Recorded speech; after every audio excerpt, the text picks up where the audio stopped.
Hello students, स्वागत है आपका एक बार फिर से। मैं हूं राजेश कुमार और आप देख रहे हैं सूरदास के पद। पिछले वीडियो में आपने सूरदास जी का पहला पद वाचन किया, जिसमें राधा और कृष्ण के प्रथम मिलन का वर्णन था। आज इस वीडियो में हम उनके द्वारा रचित जो दूसरा पद है उसका वाचन करेंगे।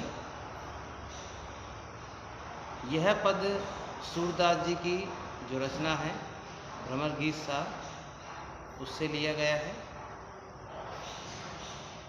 इसका प्रसंग क्या है? प्रसंग ये है, उद्धव जो श्री कृष्ण के परम मित्र थे, वे गोपियों को समझाने आते हैं कि वे कृष्ण को भूल जाएं और निर्गुण ब्रह्म की उपासना करें।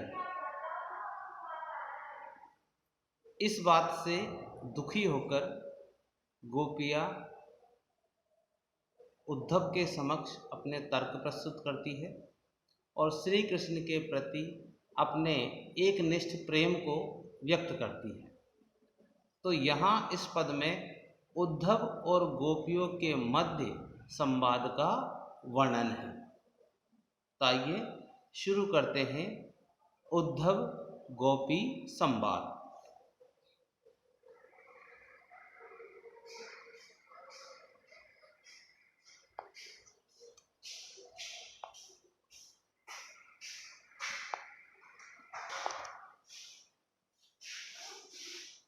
तो गोपियाँ उद्धव से कहती है, मधुकर श्याम हमारे चोर। मधुकर, मधुकर यहाँ उद्धव को कहा गया है। गोपियों ने उद्धव के लिए संबोधन किया है मधुकर का कि हे उद्धव, हमारे जो श्याम हैं, श्याम श्री कृष्ण, वे तो चोर हैं। गोपियाँ उद्धव से क्या कह रही है कि श्री कृष्ण तो चोर हैं, श्री कृष्ण को चोर सिद्ध कर रही है। क्यों चोर सिद्ध कर रही है? मन हरि लियो तनिक चितवनी में चपल नैन की कोर। क्या तर्क देती है? मन हरि लियो, हरि, हरि का अर्थ होता है यहाँ पर चुराना, तनक जरा, चितवनी यानी निगाहों में। तो गोपियाँ श्री कृष्ण को चोर सिद्ध कर रही है। उसके पीछे तर्क क्या दे रही है कि उन्होंने हमारा मन चुरा लिया है, हमारा दिल चुरा लिया है। प्रेम भरी निगाहों से हमारा जो मन है वो चुरा लिया है। चपल, चपल का अर्थ है चंचल, नैन नेत्र, अपने चंचल नेत्रों से उन्होंने हमारे मन को चुरा लिया है और चुराकर मथुरा में जाकर बस गए हैं, इसलिए वे चोर हैं। आगे क्या कहती है गोपियाँ? पकड़े हुते हृदय उर अंतर। पकड़े, पकड़े, हुते थे, उर हृदय, अंतर यानी अंदर। गोपियाँ कहती है कि हमने उन्हें अपने हृदय में पकड़ रखा था, प्रेम प्रति के जोर। किस प्रकार से? प्रेम प्रति के जोर, यानी प्रेम के बल पर हमने प्रभु श्री कृष्ण को अपने हृदय में बांध रखा था। गए छड़ाई, गए छड़ाई तोरी सब बंधन, दई गए हंसनी अंकोर। छड़ाई छोड़ गए, अंकोर यानी रिश्वत। गोपियाँ कह रही कि हमने श्री कृष्ण को अपने हृदय में प्रेम के बंधन से बांध रखा था, लेकिन वे इन सारे बंधनों को तोड़ गए और बदले में दे गए हंसी रूपी रिश्वत। हंसी रूपी रिश्वत देकर के श्री कृष्ण इस प्रेम के बंधन से दूर चले गए हैं।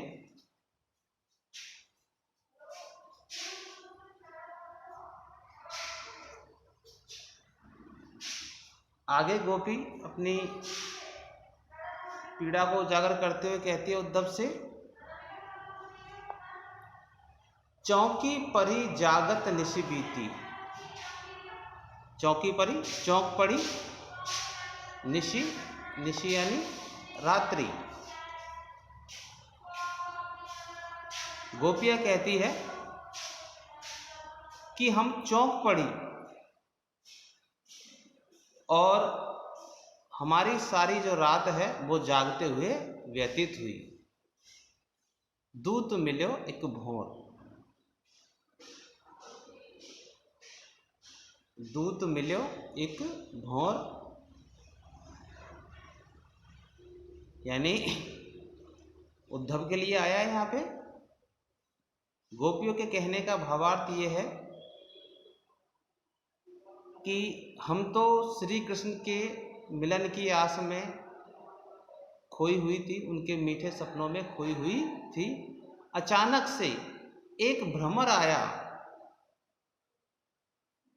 और उसने हमें श्री कृष्ण का ये संदेश दिया। उस संदेश को सुनकर हम चौंक पड़ी और हमारी सारी रात है जो जागते हुए व्यतीत हुई।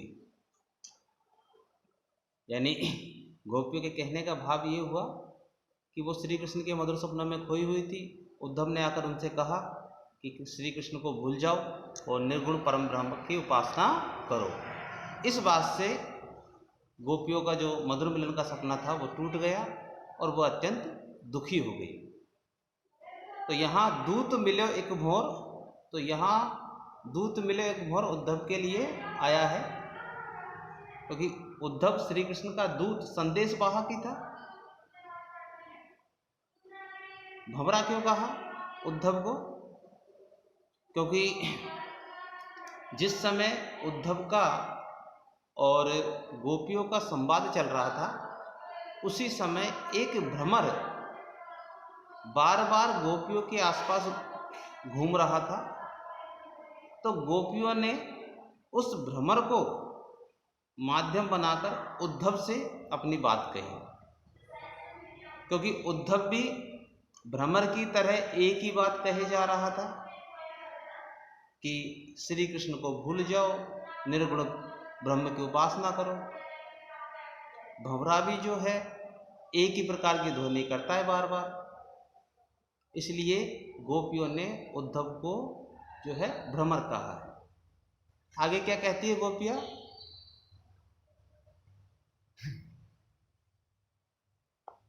सूरदास प्रभु सर्वस लूट्यो नागर नवल किशोर। सूरदास प्रभु सर्वस लूट्यो नागर नवल किशोर। नागर नवल किशोर भगवान श्री कृष्ण के लिए आया है, क्योंकि श्री कृष्ण बहुत चतुर थे, नवल नई उम्र के थे, किशोर थे, कि उस नई उम्र के चतुर श्री कृष्ण ने हमारा सब कुछ लूट लिया है। सुख चैन, हमारी नींद, हमारे सपने, सब कुछ लूट लिया है। इसलिए श्री कृष्ण चोर है। तब आप समझ गए हैं कि गोपियों ने श्री कृष्ण को चोर क्यों कहा? क्योंकि श्री कृष्ण ने अपने चंचल नेत्रों की कोर से गोपियों का मन चुरा लिया, मथुरा जाकर बस गए और उद्धव के माध्यम से क्या संदेश भिजवाया कि वो गोपियों को भूल जाए। इसी बात से दुखी होकर गोपियों ने श्री कृष्ण को चोर कहा है। इस पद में ब्रजभाषा है, गेय पद है, वियोग श्रृंगार रस है, क्योंकि गोपियाँ श्री कृष्ण से अलग है, दूर है और अपनी व्यथा कह रही है, इसलिए यहाँ पे वियोग श्रृंगार रस है। इसमें अनुप्रास अलंकार का सहज प्रयोग हुआ है, वर्ण की आवर्ती हुई है, जिसे प्रेम प्रति, ध्वनि समानता है, भौर, किशोर, अंकोर, जोर, इसलिए यहाँ पर अनुप्रास अलंकार का प्रयोग हुआ। आगे बढ़ते हैं अगले पद की ओर।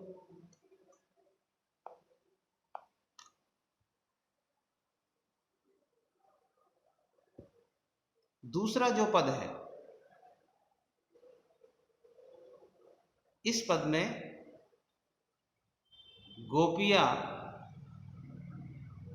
श्री कृष्ण के मथुरा से न आने पर अपने मन में आशंकाएं व्यक्त करती हैं। जैसे हम किसी को कहीं भेजते हैं और वो जल्दी से लौटकर नहीं आता है, तो हमारे मन में आशंकाएं उत्पन्न होती है ना, पता नहीं क्यों नहीं आया, क्या हो गया, सोचते हैं ना ऐसा। तो गोपियाँ श्री कृष्ण के बारे में ऐसा ही सोच रही है, मन में आशंकाएं उत्पन्न हो रही है कि श्री कृष्ण कहकर गए थे कि मैं शीघ्र ही लौट आऊँगा, लेकिन इतना वक्त हो गया है, वो लौट कर नहीं आए हैं। तो शुरुआत करते हैं पद की, क्या कह रही है गोपियाँ, देखिए। यहाँ इस पद में भी ब्रज भाषा है, गेय पद है, योग श्रृंगार रस है और अनुप्रास अलंकार का सहज प्रयोग हुआ है।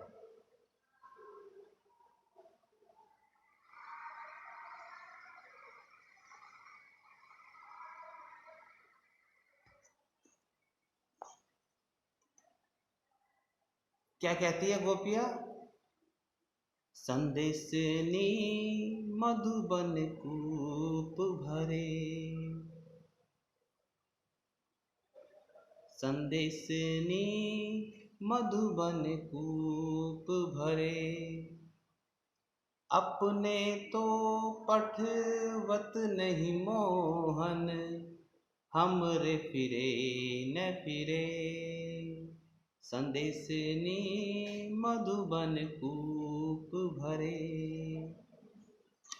जिते पथिक पठे ये मधुबन को, जिते पथिक पठे ये मधुबन को, बहुरी न शोध करे। संदेशनी मधुबन कूप भरे, कई वे श्याम सिखाई प्रबोधे, कई वे श्याम सिखाई प्रबोधे, के कहीं बीच मरे। हाँ, संदेशनी मधुबन कूप भरे, कागद गरे मेघ मसीखूटी, कागद गरे मेघ मसीखूटी, सरदब लागी जरे। हाँ, सरदब लागी जरे। तो शुरू करते हैं।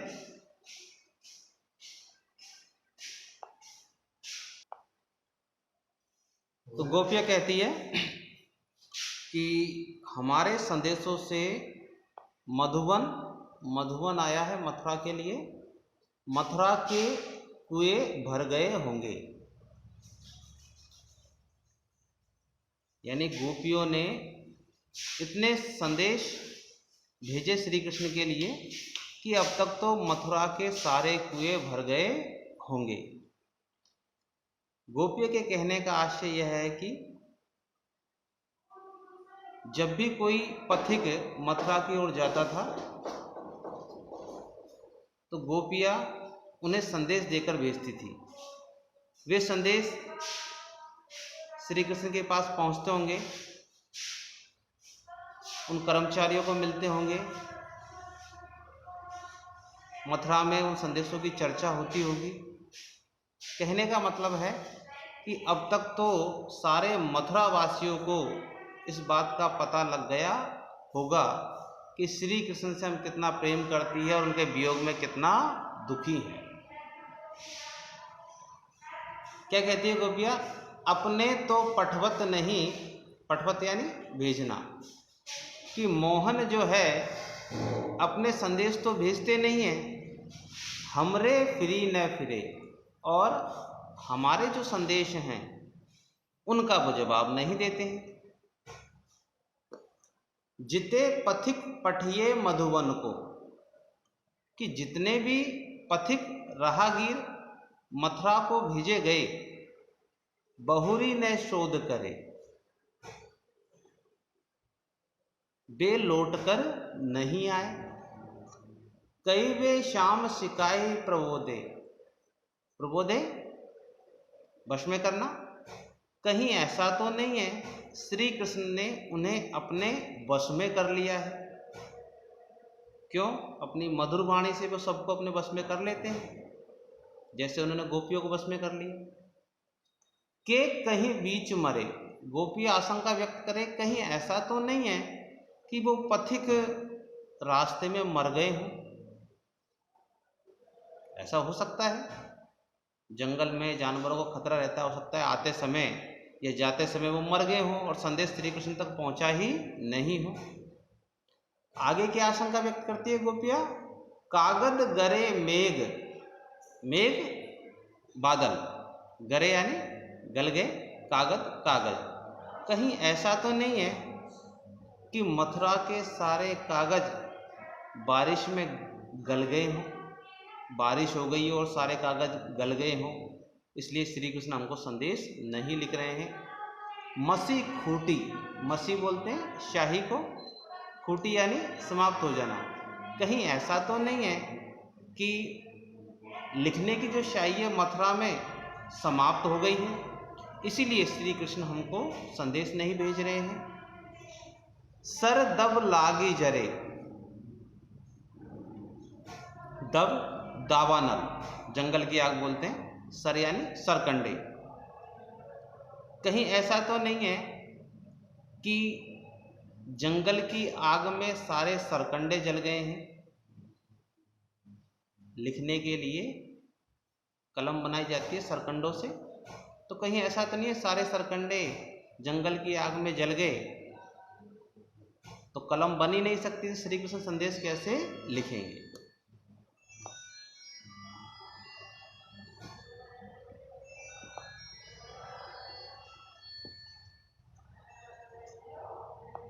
आगे गोपियां कहती हैं, सेवक सूर लिखन को आंदो पलक कपाट अरे, कहीं ऐसा तो नहीं है कि श्री कृष्ण का जो सेवक है लिखने वाला वो अंधा हो गया है? पलक कपाट अरे, उसके नेत्र रूपी, पलक नेत्र रूपी जो कपाट किवाड़ हैं वो बंद हो गए हैं, वो अंधा हो गया है, इसलिए जो है श्री कृष्ण हमें संदेश नहीं लिख पा रहे हैं। तो इस प्रकार से गोपियों ने श्री कृष्ण के द्वारा संदेश न भेजने पर मन में आशंकाएं उत्पन्न की। तो आशा करता हूँ आपको ये दोनों पद समझ में आ गए होंगे। अगले पद के लिए मिलते हैं अगले वीडियो में, तब तक के लिए इजाज़त दीजिए। धन्यवाद।